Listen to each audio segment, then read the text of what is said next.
Hooray. So far, we have both survived, but the world not so much here, Jim. Like I said, this is your first video interview since the invasion. Just want to get your sentiment right now on the crisis as it's unfolding. War has never been good for anything. I mean, Danielle, this whole thing starts because, in 2014, the State Department, our State Department, instigated a coup in Kiev, threw out the people who were elected, and now we're paying the price for it. And we've been trying to move NATO to Ukraine ever since. I mean, it's absolute madness. This no war should not be happening.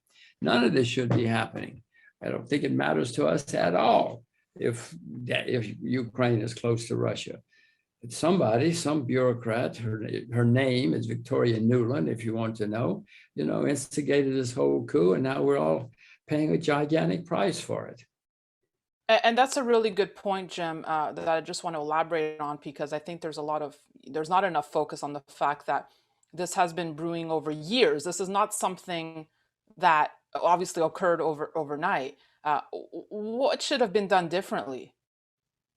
Well, what should have been done differently is we shouldn't have instigated the coup. And, back in 2008, we said we're going to put Ukraine and Georgia in NATO, and the Russians got a little upset, as you can imagine they would, and said, no, no, no. And we've been drumming it into their heads ever since that we're going to put Ukraine and Georgia into NATO. And the Russians have said, oh my God, you're not going to do that. We're not going to let you.